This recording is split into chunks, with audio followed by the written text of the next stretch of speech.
Everybody, welcome back to Music Central.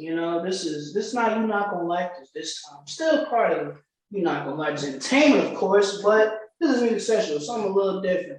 And this time, I'd like to introduce a new segment that we have here called Music Central Interviews, where we interview all kinds of different artists. It's taking place of what I've been on You Not Gonna Like This with the musical beginning series. If you've been with us for a long time, you should be familiar with that, where I interview artists then. So now we're taking what we did then and we're bringing it to Music Central. That way we can keep everything in the frame of music, and it makes it easy. It just keeps everything in one spot. Everybody likes music, so why not have the music interviews here, along with our album conversations and more. With that being said, our first interview of the series is none other than Zeus Stunna. Zeus, for the people. What's the vibes, gang, man? What's the vibes? It's a pleasure to be on y'all platform. It's a pleasure to be here talking with y'all right now to talk music and everything, man. Thankful for y'all having me. Of course. Well, so guys, if you're familiar, like I said with the musical beginning series, it's gonna be a lot of questions where this is the chance for Zeus himself to endorse his brand. So there's gonna be a lot of questions about his origins and henceforth anything pertaining to that, why he got into music, and all things such as that, with a couple of questions about, top 5 rappers, of course, and being that he's a rap artist, we gotta get to those conversations as well. Yeah. We gotta get that. And I know Pete got some fiery questions being that he makes music for the West Coast. So I know and Pete's the most West Coast guy I know. So I know he got some things for him on that too. But let's go ahead and get it. First question for you is, why are you a rapper and what inspired you to become one? So the reason why I'm a rapper is because when I was young, first of all, my mom and my dad rap. Uncles, cousins, they all was spitters. They was nice. My mom's had balls. She still probably got balls. But when I was growing up and I was young, it was just a certain energy that I would get from the rap radio stations, from the rappers I looked up to, and just the way they carried themselves, their whole persona and all that. And I felt a part of that. I wanted to embody that. I felt like I had something to say. And I was really just a nerd to the science of rap too. And that really just got me involved. I started off going to school, stealing my mom's raps. I'd go rap my mom's shit at the school when I was in like 4th grade. And then when I was 10, I wrote my first rap. By the time I was 12, I started recording myself. By the time I was 15, I had my first bangers. And then I just kept going from there. And also it became a way for me to express myself and to connect to people. Like, I felt like I came from a cloth of people that was very rarely understood. And I wanted to be a part of the voice for those people because there was certain things that I wasn't hearing that I felt like I could bring to the table. That sounds amazing. Music is a voice for everybody. It's always been a voice for people. It's always been somewhere where people can express their emotions, talk about their upbringing, talk about things that goes on in current society and everything along with that. And it's good to see that, you got a good story, you got an actual story that you can tell to people about, like, why you in this, you had your parents rapping for you, so you got your direct influences. You got a real strong home base to go to when you look back and you make your music and you record and you write, and you got a real strong base for that. And that's very, very important when it comes to making music. It's hard to make music if you don't have a story to tell. Facts. And being born in the Bronx too, like I was born and raised in the Bronx. I moved out here to LA. I grew up with hip hop culture, like right there next to me. Like that was it. Like that was the city. Like the Bronx is hip hop, like a motherfucker. And then it was so inspirational to me. It was a force, like, nigga, you know how Star Wars, they be like the Force? Nigga, that shit was like the Force, nigga. Like, I felt that shit in my spirit, yo. I felt like, I don't know, man, like young Luke Skywalker or something, yo. He said Star Wars. That's the first Star Wars something I ever heard on the podcast. I don't watch Star Wars, so that's the first one I ever heard. But I didn't get to ask this question before we started. It's like, I don't want to, I guess, ask your age, but I had to figure out, like, you could be, if you're from New York, like, what part of, like, when you were growing up listening to music, because you said you were 10, you started like what years was this? Like, were you around, were you like listening to music like avidly and consciously with the 50 Cents or DMX's or you like our age, like 22, for example? I mean, I would say I'm 26 now. So I would say by the time In the Club dropped, like I knew what was being said, but I didn't necessarily know the full meaning, but I knew that I liked it. I probably start being more consciously aware of music when I was like, I'm gonna say like 13, because that's when I start being in the crib studying lyrics. You know what I'm saying? Around that time, Kendrick, J. Cole, Drake came out. That was like a really big musical awakening for me, because those were people that had a different story, that was doing it different, but just it was just something there that at the time other people didn't understand. And then Chief Keef came out, and that too to me. Oh, and Lil Wayne whole era. That was just like, I remember going on the school bus showing niggas the Wayne songs they ain't heard, because nigga, I heard it first. Like, nigga, you don't know, got this Wayne, you know what I'm saying? Niggas used to talk about Wayne like it was the new Jordan, and just coming up in those eras. By the time Chief Keef dropped, and just the wave and the energy and the movement he came with, and just the way he changed the soundscape of music, just the uniqueness of his voice and how he used it. It just had that thing, and it just was like, Chief Keef was really a person who taught me the power of simplicity. Like, if you know how to get your message across simple, sometimes that go a lot farther than, you know what I mean, Kendrick Lamar. That's facts. You know, Kendrick, you definitely got to listen to at least 3 or 4 times to get that message, because it's gonna take a while. Like I listen to Rich Spirit. That's one of my favorite songs on that album. And for the first time, I listened to this song at least 10 to 15 times now. So, and this is the first time I heard it. I did not hear the whole song that his cousin sued him. I did not hear that, boy. I was like, dang, what? I feel like that's so monumental. Wait, what did he say? His cousin, Kendrick Lamar's cousin, sued him.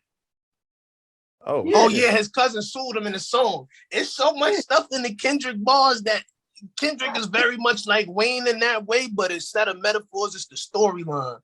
Yeah, like where you might miss it. Like, every time you go back, you discover something new. You might grow up and live more life and go back to that song and discover something new then. That's the type of energy I love in music. That's the type of energy I aspire to do, you know? Especially with Kendrick, you can grow up and then you go back to it and be like, man, yeah, maybe I should go have sex with that white girl. Yeah. Oh God. And I ain't gonna say this about this Drake album, but older Drake albums is like that too, you know? You go back, you might not have understood the depth of love that he was going through at the time when it dropped. And when you go back to it as an adult, you'd be like, damn. Mm-hmm. I feel that. You know, Devin is definitely high on replay value. I think that's like his key factor when he grades his music and his experience. Like, he's high on replay value. So if he can't listen to it more than once or twice, you ain't getting an A. You ain't getting a high grade from Devin. So that's a fact. Yeah. That's how he rolls. But let me see. Next question I got for you is, you know, so for myself and Pete and Devin, can agree with me here. I think production is everything in music. I think it's the most important aspect for me. You know, if I can't listen to the beat, the song more than likely gets skipped. That's just how I've always been.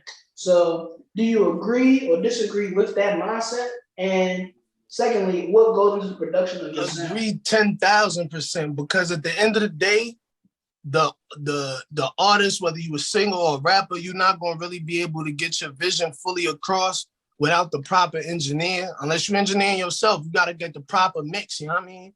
The producer, you know, because producers is more than just people that send you beats in the email, you know what I mean? You probably got some producers that do that you got a relationship with, that you speak to, and y'all work together. You might be in the studio with people and y'all build the song together.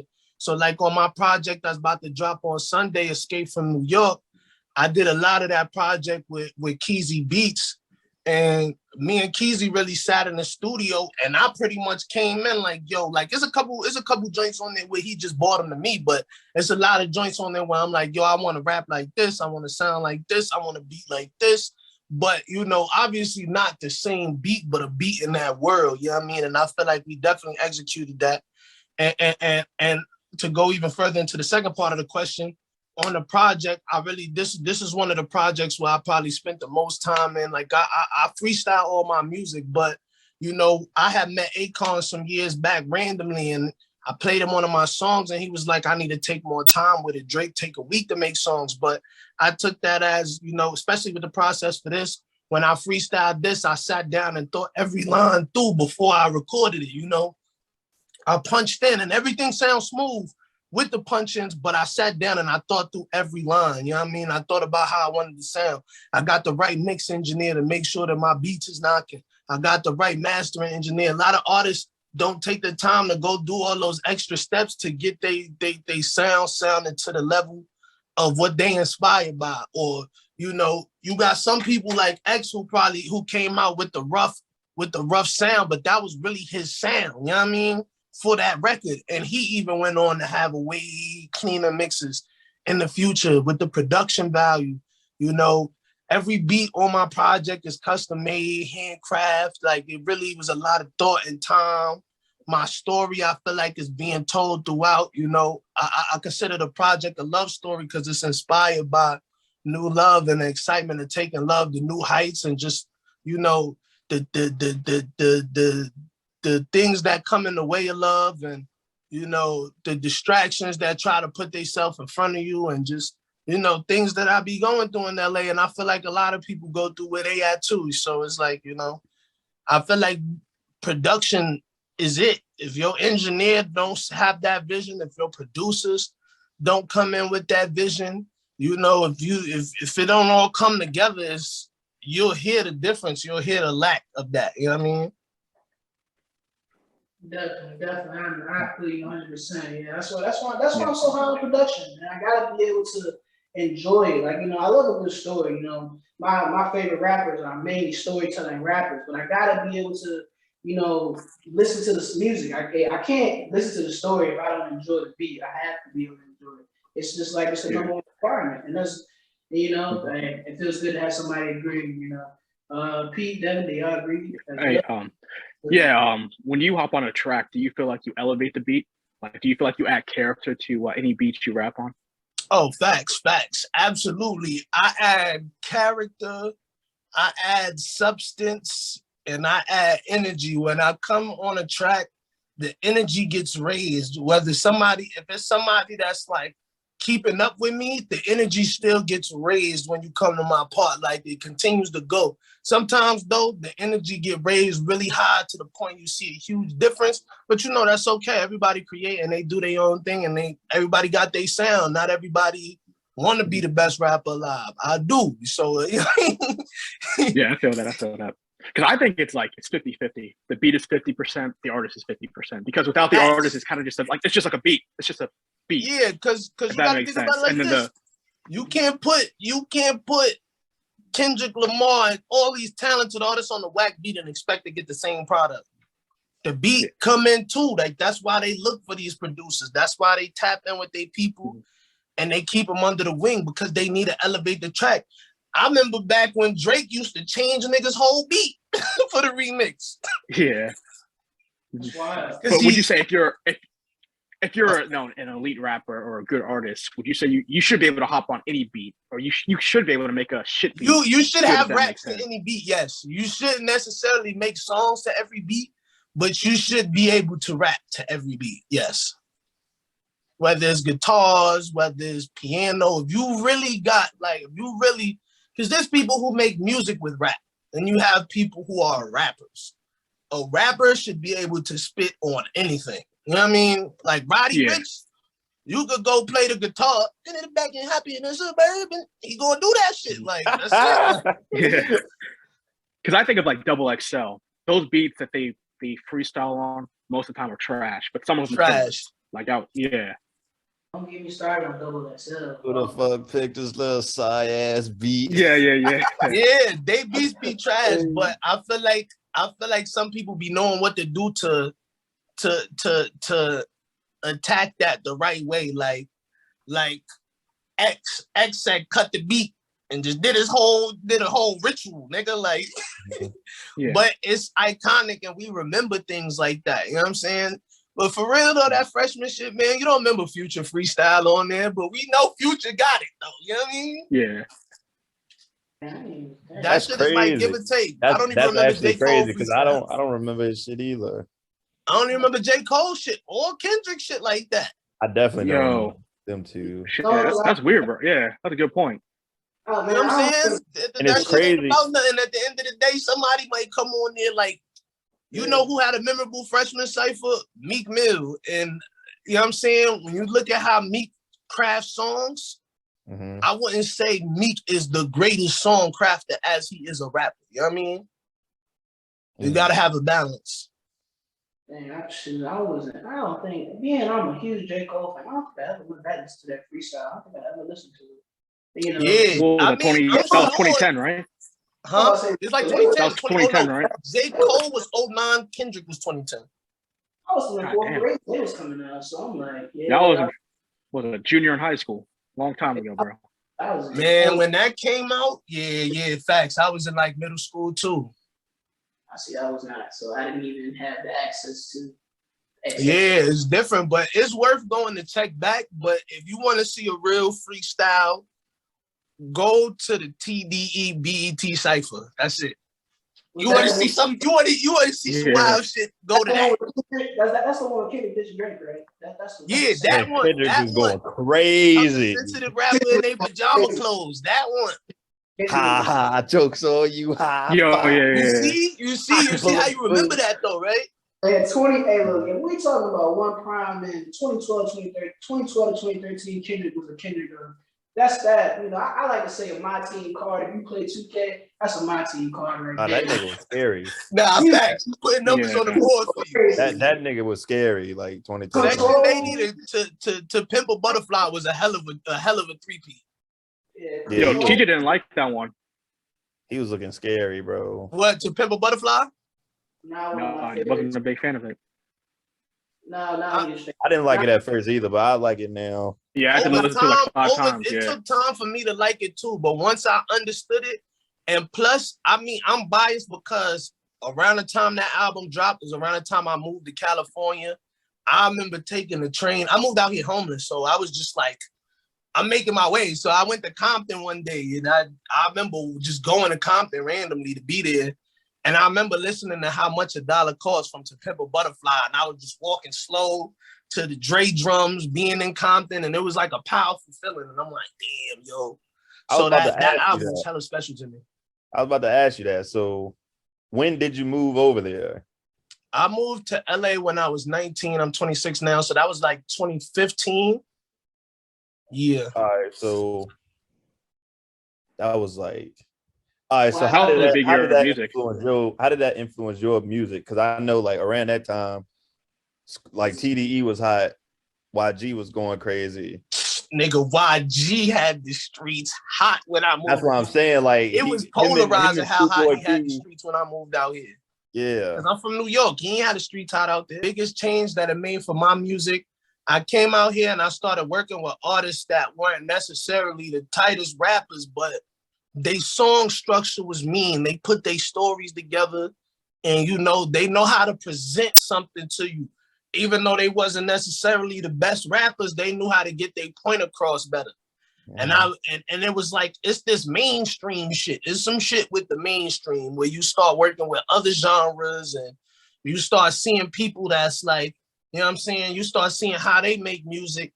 And a lot of these people are really just, it's I mean, to me, it's simple, but it's like a lot of these people find a way to make these complex things feel so simple. And that is like that's like the difference from a nigga that's rapping locally and a nigga that can rap with the big dogs. You know what I mean? If you can hit that middle ground and still being able to spit your bars and still say relatable things and talk about stuff that people fuck with and want to listen to some more. Yeah. P, I told you relatability is a factor in music. You laugh. It's always a factor. Not always. The way you Not said always. it, bro. The way it's always a factor for it's always a factor for rap because, like, for example, Gucci gang is hot because niggas wanted to wear Gucci. A lot of niggas ain't had a bread for Gucci. Come on, when 2 Chainz was saying all my niggas look rich as fuck, niggas wasn't rich as fuck. They just wanted to look rich as fuck. Everybody, a lot of niggas want to look rich as fuck. You know what I'm saying? Yeah, for sure. That song wasn't that great, but a lot of niggas wanted to look rich as fuck, so it got off. You know what I mean? That's how it goes. Like, that's one of the hardest songs, and I'm not even do. That beat is all right. That beat is wild. That beat, you mentioned but it's like pussy. It's like like Big Sean ass. Like, you heard how Kanye was talking about ass. He had a valid point, but a lot of people like ass, or they like to either shake their ass or get ass shaked on them. You know what I mean? The relatability. See, I told you. Question for you. You mentioned song structure. Oh, my fault, dude. Go ahead, Dave. Go ahead. Do you have a particular song structure that you usually make your music in, like a verse, hook, bridge, hook? I mean, or is it just anything you feel like? It depends on how the beat talking. Like, I haven't necessarily got into a lot of bridges and stuff on my rap songs and stuff like that, but like, you know, it all depends on how the beat talk. Like, for the most part, it's like, you know, the verse might come, then hook, or it might be hook, then verse. You know what I mean? Like, it's a lot of different. I say I break it down. I like to break my songs down in acts. So even if it's like one long verse, you know what I'm saying? The verse storyline take you somewhere, or I'm talking about a lot of things, or I switch my flow so many times that it feel like I'm doing different things, but it's really still the verse. So, but like, I don't feel like locked into song structure as long as the structure makes sense. But sometimes sometimes the song call for a bridge. Sometimes the song you might need to let it rock for a second. You know what I'm saying? A little shit like that. And I'm never married to an idea. You can always build on the idea. You know what I mean? An idea can always get better. Like, you can't just be stuck and think, okay, this is the way to do it.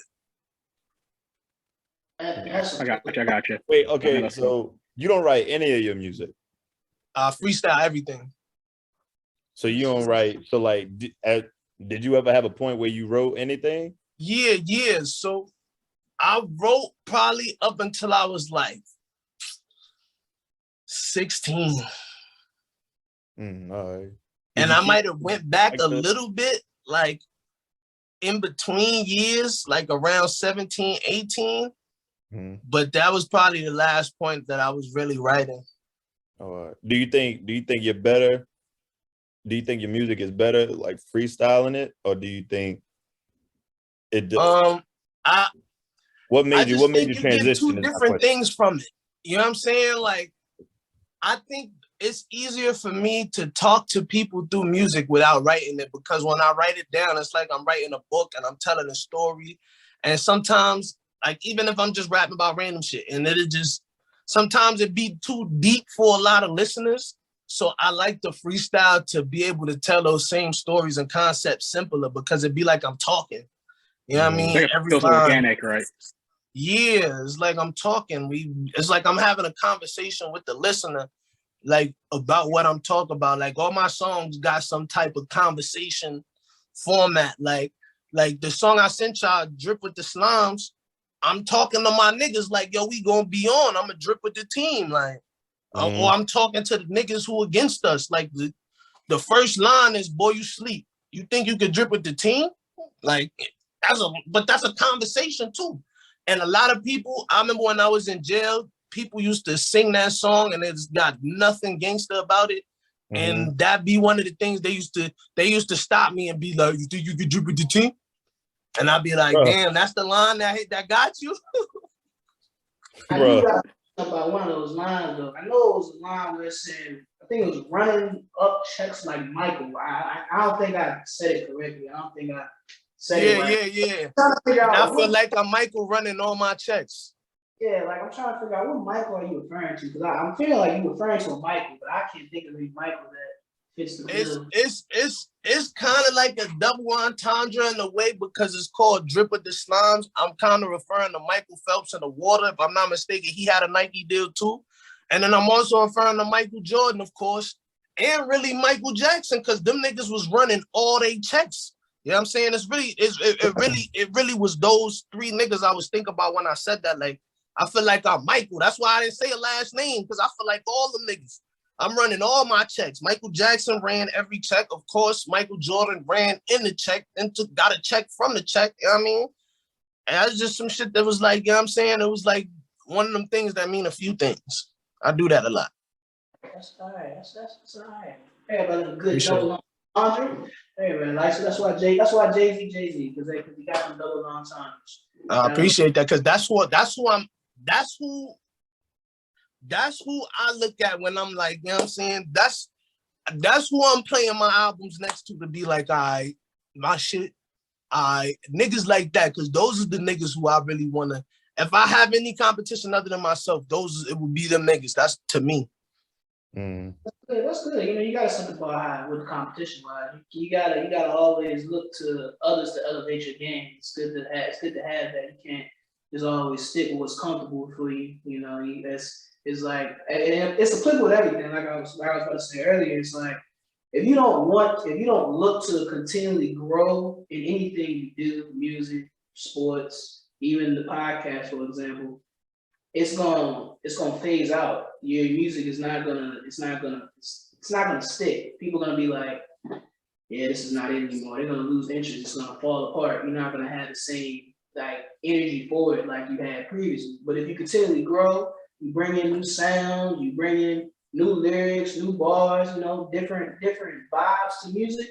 It keeps your core fan base listening, one, and it brings in more people. And that's what I think. That's like one of the most important things in music. Like you gotta adapt. You gotta be able to adapt to the time. You can't just do what makes you comfortable. But that's not gonna last forever. That's a fact, and that's what I've been learning in this internet era. Cause I'm like, I'm a real life nigga. All this shit I'm rapping about, I'm doing it in real life. I'm used to being in the moment, and so you gotta be able to like translate that energy and personality to the internet. And that's like another thing, you know, some people shy away from it, but I'm like, I'm find my way in this shit. Cause like music is like my foundation. I feel like I got the sound, I got the music. It's all the other stuff that I'm really building on right now as far as with the marketing, because it's like, people just gotta hear it. You know what I mean? That's what I feel like I'm at that point. People just got to hear it. I'm seeing a lot of people around me taking off. You know, my boy Jaleel going crazy right now. Me and that nigga used to sleep on some of the same sofas, like dead ass, you know. I'm seeing that nigga in rap, complex, posting my mans, but like stuff like that happen, you know. And that's why I'm blessed to be around stuff like that and to see stuff like that going on and be an artist that evolves and really care for the craft that deep. All right, that's good. You say marketing plays more of a role in rap than actual rapping and talent and, you know, everything else? Say that one more time, my bad. Would you say marketing plays more of a role in the rap industry than actual rapping? Like, do you think your brand matters more than your actual music? It does, and I think it always did, because right, if you can't find the cool in the nigga, or if you can't see something from the nigga that's rapping that's like, yo, damn, that make you want to aspire to either do like it, be like it. You know, when you think of the 50s, when you think of the Lil Uzis, when you think of the X's and the Tupacs, they all had a level of influence that was just like, you seen that shit, you know, you wanted the gold medallion, you know what I'm saying? You wanted to feel like you was spitting at the reporters or whatever it be, you know what I mean? That was the energy, and that's why image and marketing is important, because you got to be able to relate the things in you that's interesting to the public so that they can see it, understand it, and buy into the character of who your personality is, and some people just make up whole other personalities. None against them, but you know, I like to build my brand off my real personality too, because that's how I felt like niggas like 50 was. Like, you know, 50 was really like that. You know, Yeah, feel that. Don't let Eminem be that about making different personalities in your music. You're not gonna be too happy about that one. You said Eminem? Oh, shut up. That made no sense. Nah. You know, that's a valid point, and I think that's I think post Slim Shady, he was just like default character. Like in 2K, you know how you just randomly select niggas? Yo. After the Slim Shady era, the last hot Eminem was Recovery, but at that point, you seen him start becoming bland. Like niggas took all the seasonings out his cabinet. Nigga dyed his head black. You know what I'm saying? He was a jiggy white boy back in the day, but you know, he still was going through some things, and I understand his progression. But you right, he one of them people that you hang out with Eminem, he probably gonna be just sitting there looking at you mad quiet and just like it's not gonna feel like you're not gonna feel like how you would imagine hanging out with 50 Cent or hanging out with Lil Baby, or one of these cats is like, you know what I mean? Experience entirely different experience. Like, thank you for saying that. So only somebody else that can tell Pete that besides me and others. He don't want to hear. I respect Eminem musically though. Now I ain't gonna talk against Eminem musically. Yeah, I feel like he'd probably be funny as shit. And like that's what I'm saying. Like he got the potential to be. I just think he kind of got this little. I know I wouldn't get the fucking blonde hair with the hoop earrings in though. Yeah, but like we're not gonna get that again. Because the motherfucker grown, like, he's like 50. Eminem trying to be funny now is how he be on Rap God. Like that's not funny, you know. Like I'm not saying like he's 50 Cent funny. Shady, that was funny, you know. I don't know what it was that bridge. I don't know where the gap came. Got old. That's how. Come on, no. Do we feel the same way about Jay-Z? That nigga don't never get fly no more. But do we feel that way about home? But see, Jay-Z is the rare exception that we've had an artist start and dominate basically over 3 different decades of music. He's the only artist that we have that has somehow been able to be relatable, still Kanye. That's like 50-50. You only got 2. Only 2000, 2010. The 2010s was shaky after like 2015. Bro, he had the 2010s on lock. He did have the 2010s on lock. I don't know. After like a Pablo, it got a little shaky up there. I'm not gonna lie. Was like, I think Wayne will be there. Wayne's up there too. Drake will be up there. Wayne's 3 errors? They up there for sure.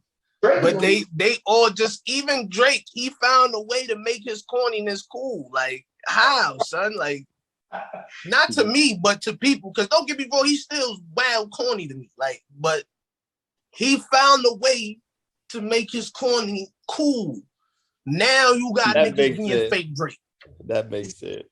Because his personality outside of music is a little, it's not. There's not really much to it. Man, he agreed with that. Like, Devin has said Drake used the corny before. He didn't say it. He definitely said it. You said what? I said you agree with Devin too, because Devin has said Drake's music corny a couple times. He definitely said it. I ain't think so too much, but I guess hearing 2 people. I mean, this the thing. Drake is a corny dude. I think Drake does have corny lines. Before this album, I'm not going to say his music corny. This album, his music is corny. What about like turn that 9 upside down? It's a 6 now, or turn that 6 upside down. That was this album just replaced that one as my least favorite. I did not like Views.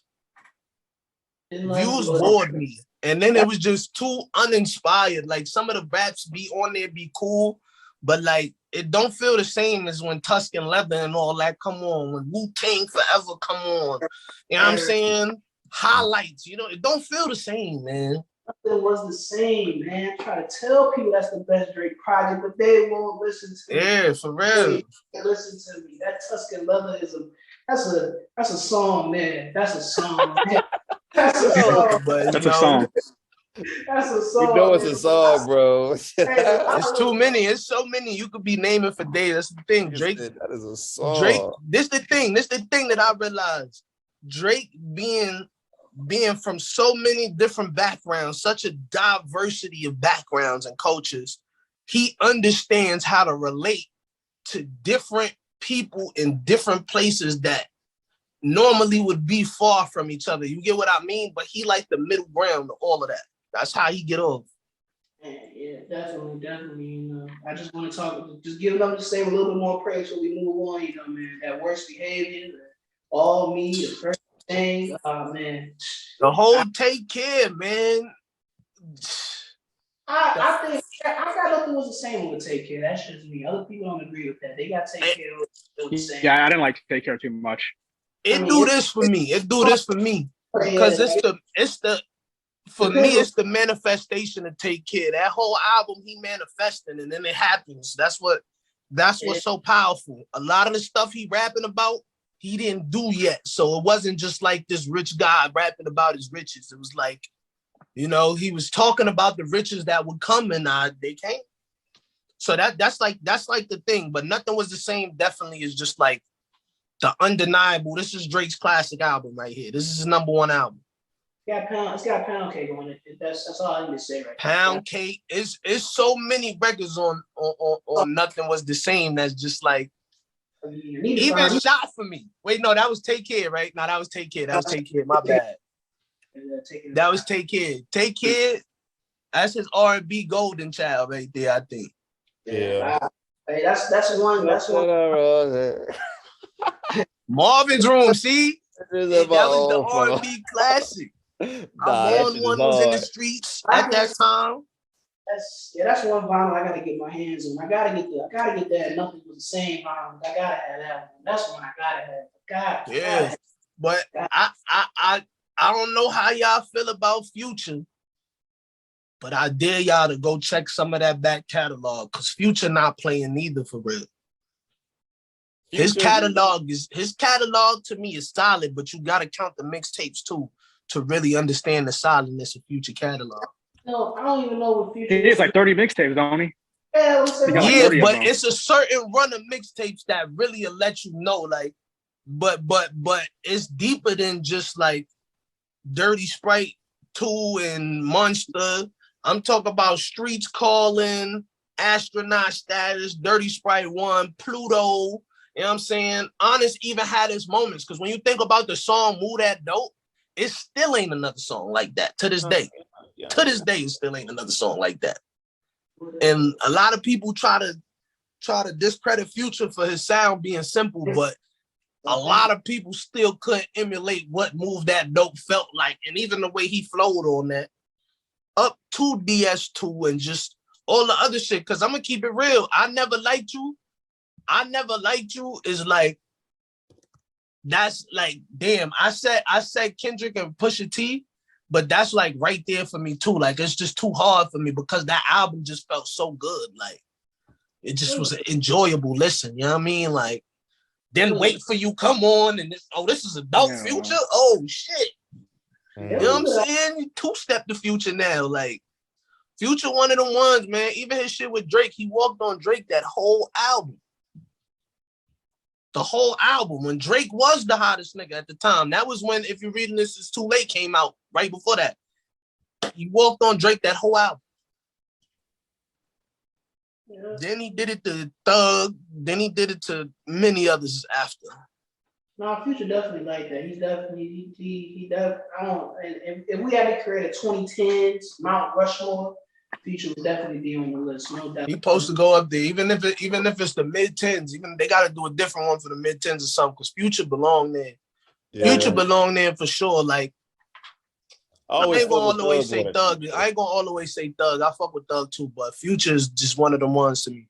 I always fuck with Thug more than Future. I fuck with Thug creativity. It was points where I listened to Thug more, like the Tour Part 2. That's probably my favorite Thug project. But Future he just he just say that shit that's just like, you know, thugs say shit sometimes that throw you off. Future just say some shit that turn you on, like how you charged up.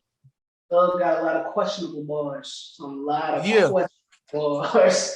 A lot of questionable. Future definitely is the one. Yeah, he's been going strong since 09 and he ain't disappointed since. So he's been doing his own thing. He never followed trends. He literally made the trends. Yeah, that's true. That's true. That's why Future's Future.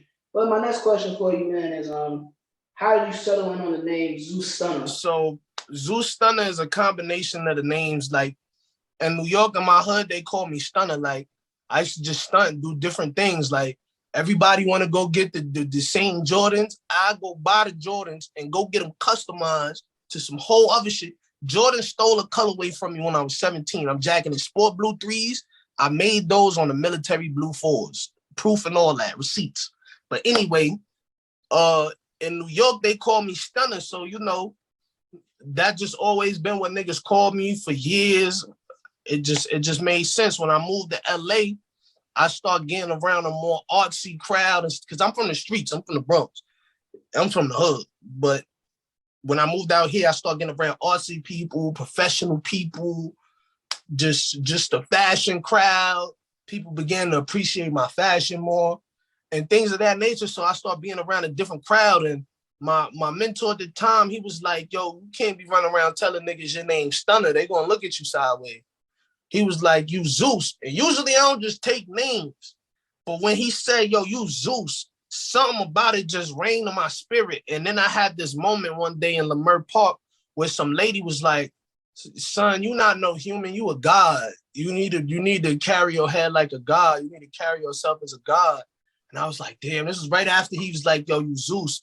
And I've been seeing the reaction and niggas calling me Zeus. And when I heard it, it felt like me. It felt like it unlocked something that always been in me. It was weird. It felt like it was just always there. And so Zeus Stunna is a combination of my West Coast name and my East Coast name, Zeus being on the left, Stunna being on the right. And it means a shining God. You know what I'm saying? Like, you stunning and shiny, you know what I mean? And Zeus the God, like, I still believe in the Most High God. I'm a Christian, but like, I still consider myself a little God. You know what I'm saying? I feel like he made me in his image. I could speak my life into existence, and I could be who I want to be. I could do what I feel like doing, and I feel like anybody can, if they believe and have enough faith to do it. I feel that. Zeus do have a nice ring to it. He's probably one of the only artists that I ever heard with that name. I've never heard anybody with the name Zeus. I know I say that for a fact. Appreciate that.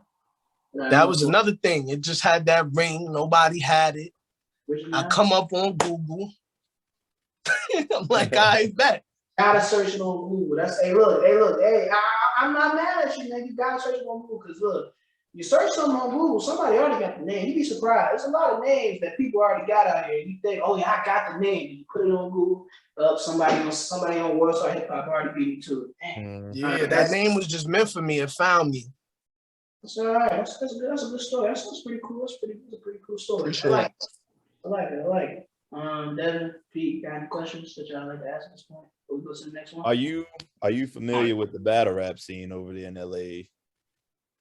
Not in LA and New York, more so. Like, you know, I do got a funny story with a battle rapper though. I in the LA, you ever heard of this battle rapper named Disaster? Yeah. Don't tell me you met Disaster. You remember the video when Disaster choked the guy out? I think I do, yeah. That was trying to battle him. So I ended up, the dude that got choked out, I ended up beating him up at a party one time. And then like months later, like maybe a year later, I'm at some girl's house. And this is this nigga's hood. He pulled up with his whole clique. They pretty much stomped me out. It's all good. I'm still here. But, you know, that's my only relation to like the LA battle rap scene is fighting that dude. And but in New York, like I grew up off the Murder Mooks and Serious Jones, all them dudes, man. Jen, Yeah, Niggas don't remember all Jin, right, man. That nigga Jin was official. yeah. I That's grew up cool. off that era. URL, Smack DVD. Yeah, I was about to ask you, like, since you over I there in remember LA. DVD Smack. I remember DVD Smack. Yeah, all right, yeah. See, I won't dare yet. See, but all that stuff I'm was old enough happening yet. in New York City. That's why I was Yeah. just so accessible. Growing up in New York, that's what I was saying. Coming up in the Bronx, hip hop is just so accessible. You know what I mean? Mhm. Like it's there. It's happening around you, live action. Like, so shit like that is going on. Mixtapes is being handed out that go on to become legendary. Mixtape series. DJs is running on the streets that go on to find or shit like that just be happening. So Smack DVD was something that, you know, you go to Fordham Road and the bootleg niggas got that shit on the blanket. Like, you Smack DVD, they got that shit right next to Spider-Man 2. Like, Yo, that's cool though. Cause I was gonna ask you, like, have you been keeping up with it and stuff like that? But I wouldn't say I have as much, and I wouldn't say I have as much just because I've been more so focused on studying the craft of making songs, because my goal is to make undeniable hits so that I can make the music that I want to make. all right, yeah. All right, it's good to hear. It's real good. That's real good. That's real good. Devin, you got anything? No, not right now. No. All right, best. Now moving on to my last question is, what's next for you as an artist? And the second part of that question being, as well as yourself. As an artist, this Friday I'm dropping a single called Nostalgic. The video dropped like this weekend, early next week. I'm dropping my mixtape, Escape from New York, on Sunday. 7 amazing songs. I'm very proud of this work. It's my best work yet. I think it's very captivating. It's very compelling. It's very relatable. It's a lot of great moments, different sound, very unique. And I'm really excited to drop that. Like, I'm really excited to be putting out new music and to be able to tell my story, and, you know, to be able to show people what I've been working on and how much I've grown. I haven't dropped a project since like 2019, 2020, and that was just an EP. I'm not like, I like to give people short and sweet things until they want more. I like to build, I'm building the demand. So I like to keep the supply small, but I'm coming back soon right after this, because I'm back in the studio already. But, and in life, what's next for me is I'm gonna blow up. I'm gonna become one of the biggest rappers in the world. Then I'm gonna become the biggest rapper in the world. And somewhere in the middle of those, I'm gonna be the best rapper alive. You know, hopefully it's the whole time. Hopefully I hold it down for more years than anybody else. But, you know, I'm gonna drop timeless classic projects that the underground and the mainstream fuck with. Sometimes maybe not the underground, because you know how it be, but, you know, and I'm gonna have a body of work. My catalog is gonna be untouched. That's what I see in my life in the future, like an untouchable catalog, bulletproof, bomb-proof, nuke-proof. The catalog just potent, and I want to do it my own way, with my own sound, and I want to carve my name in the game too. And I know a lot of niggas don't just say that, especially in the point of career I'm at right now. But I've really been believing that for a long time, and that's really what I believe. And rather than lie, you know what I'm saying? I gotta keep it real with y'all. You know, some people might see this and shit, they might not like the shit. Ain't no vibes, like, but it is what it is. That's really how I feel. Now, you know what I mean? Like, That's fair. You gotta believe you're the best. You gotta go into that mindset like, I'm here to stay. I'm gonna be the best. I will be the best. You gotta speak it into existence. I mean, I didn't take speaking into existence, you know, seriously at first when it first came out, but, you know, seeing people actually speak those things that they want to achieve or they plan on becoming, and seeing it actually come to fruition is something that you can look back on. Like, man, I said I was gonna be the best rapper alive, and then 2-3 years from now, oh dang, you are the best rapper alive. Well, shoot, how about that? Hey, it actually worked out for me in the favor.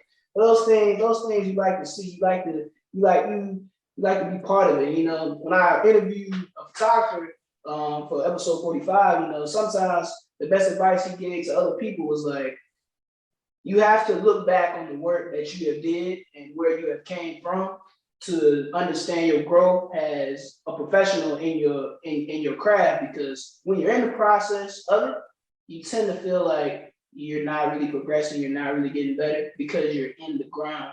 But if you look back on where you started from and how you got here to where you are now, it's like, hey man, I done did a lot of things. I done did some stuff. So, you know, I wish you the best, man. Hats off to you, you know. It's Appreciate cool. it, gang. This is the first interview of Music Central, you know. And this is the first time I interviewed an artist that I did not previously know. Like everybody I've interviewed this point, I've had some previous relation to. So this is the first time I've really branched out to that comfort zone where it's like, all right, this is somebody I've never been a day for in my life, and I'm actually going to interview him. So I'm glad you reached out to us. For sure, yeah. I seen y'all on Twitter, and I just like the energy y'all was pushing, the platform. I thought the stuff y'all was posting was hella entertaining, and I just be sending my shit out because like you just gotta send your shit out. Sometimes niggas be like, yo, niggas be wanting to be all super ego and just think the shit gonna go. You gotta really push that record. Like, you know what I'm saying? You gotta really push. Whatever the push be, you gotta push. And same for y'all, you know what I'm saying? Like, all that, y'all keep going, y'all pushing. That's how y'all niggas came up on my shit. We connected. Now, you know, we building each other's brands, and the shit is dope. That's how it should always be. We should always be able to come together with our peoples from all over the world and do shit like this, man. So like, once again, man, I appreciate y'all for having me on here. Y'all niggas, all y'all follow me, bro. Zeus Stunna, ZeusStunna. All three of y'all too. Like, follow me on the gram. Like, we can stay tapped in. You know what I'm saying? On Twitter too. And I mean, we keep it going. Like, I fuck with what y'all got going on, and like, just the idea of it. Y'all stay consistent. I know y'all gonna be big, man. And I like to come up with people, and I like to watch people come up, and I like to speak good things into people. And I leave y'all with this last thing. I don't know if y'all read, but I recommend y'all to read Think and Grow Rich, because when I read that book, that's when I start getting faith. Like I said, I moved out here homeless. It's a lot of different shifts I went through, and I really overcame a lot, but it was because of the mindset of that book telling me that I could do it. Because I specifically been told, like, yo, you can't go to California. That shit not gonna work out like that. And it's working out for me. I mean, actively. And shit happening, shit growing. And check that book out, y'all, for real. Think and Grow Rich by Napoleon Hill. A life changer. Definitely. All right, definitely. For sure. Definitely put that in the comments for people to look at, definitely read. But I will say this, you know, I took the time, you know, I listened to one of your EP, I did listen to it, you know. I didn't know Drink with the Slimes was released 2019. I didn't know that. It was good to say I found that out. But I will say one of the songs I did really like was Stunned Like a Boss. I have to shout that one out. That was one I definitely liked. I definitely enjoyed that song. You know, Appreciate had the build up. You know, I love a beat when it builds up, and it builds up, you know. I said when it came on in the headphones, it just came on. I heard it. I was like, oh, we might have something here. We might got something here. You know, I said for myself, when I hear music the first time, it's like I can say instinctively, I'll know it's like, okay, this is a single. This might be something. You definitely got it. So I wish, like I said, I wish you the best, man. I hope that you do achieve everything that you set out to achieve, and you know, hopefully down the road we'll reconvene again on a later date. Nah, for sure, man. Likewise, man. And thank y'all for having me, man. For sure. And let me know when this shit drop. We're gonna push this shit, all that, man. Of course. Well, then in that case, Pete and Devin, do you have any final questions? Anything? Okay. No, man. I just wish you the best luck with everything. And I'll give you a follow on IG. Yeah, same, man. Appreciate it, man. I wish all three of y'all the best, man. Y'all got great energy. Y'all got a great platform.